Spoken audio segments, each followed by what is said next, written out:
மகளிர் மருமகளை அடுத்து வர எபிசோடில் பார்த்தீங்க அப்படின்னா துளசி வந்து நவீனோட துணியெல்லாம் பார்த்தீங்கன்னா துவைச்சி போடுவாங்க. நீங்கள் எதுக்குங்க இந்த வேலையெல்லாம் பண்ணுறீங்க அப்படின்னு சொல்லும்போது, நான் எங்கேங்க துவைச்சேன், வாஷிங் மிஷின் தானே துவைச்சிச்சு, உங்களை அத்தை வந்து நல்லா பார்த்துக்கணும்னு சொல்லியிருக்காங்க, அதனால தான் உங்களுக்கு இதெல்லாம் பண்ணிகிட்ருக்கேன்னு சொல்லிட்டு துளசியும் சொல்லுவாங்க. அது மட்டும் இல்லாமல் நவீனுக்கு துளசியை ரொம்ப பிடிச்சி போயிடும். இந்த சூடாமணி பார்த்தீங்கன்னா நவீன் கிட்ட வந்து உங்களை எதுக்காக இங்கே வர வச்சுருக்காங்க, துளசிக்கு ஒரு வேளை உங்களை கல்யாணம் பண்ணி வைக்க தான் வர வச்சுருக்காங்க அப்படின்னு சொல்லிட்டு நவீன் கிட்ட ஒரு வார்த்தையை சொல்லிட்டு போயிடுவாங்க. அதையே நவீன் நினச்சிட்டு இருப்பாங்க. அதனால துளசி பண்ணுறதெல்லாம் பார்த்துட்டு நவீனுக்கு ரொம்பவே பிடிச்சி போயிடும். அதனால துளசியை கல்யாணம் பண்ணணும் அப்படிங்கிற ஆசை வந்து நவீனுக்கு வந்துடும். அதுக்கப்புறம் பார்த்தீங்க அப்படின்னா அபிராமி நேச்சர் வீட்டில் உள்ள எல்லாரையும் கூப்பிட்டு ஒரு விஷயம் சொல்லணும்னு சொல்லிட்டு கூப்பிடுறாங்க. அப்போ எல்லாரும் பார்த்தீங்க அப்படின்னா என்ன நினைக்கிறாங்கன்னா, துளசிக்கும் நவீனுக்கும் கல்யாணம் பண்ணி வைக்க போகிறாங்க, அதை பற்றி தான் பேச போகிறாங்கன்னு நினச்சிட்டு இருந்தா. ஆனால் அபிராமி நேச்சர் சூடாமணி கிட்ட உனக்கு நவீனை பிடிச்சிருக்கா அப்படின்னு சொல்லிட்டு கேட்குறாங்க. உடனே இதை கேட்டோன்னே எல்லாருமே ஷாக் ஆகிட்டாங்க.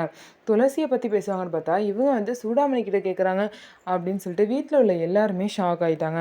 ஸோ இதுக்கப்புறம் வந்து பார்த்திங்கன்னா சூடாமணிக்கும் நவீனுக்கும் நிச்சயதார்த்தம் பண்ணி வைக்கலான்னு முடிவு பண்ணி ஃபங்க்ஷனை அரேஞ்ச் பண்ணுறாங்க. ஆனால் அந்த ஃபங்க்ஷனில் நவீன் வந்து எனக்கு கல்யாணம் பண்ணிக்க சம்மந்தம் தான், ஆனால் எனக்கு இந்த பொண்ணு தான் வேணும்னு சொல்லிட்டு துளசியை கை காமிக்கிறாங்க.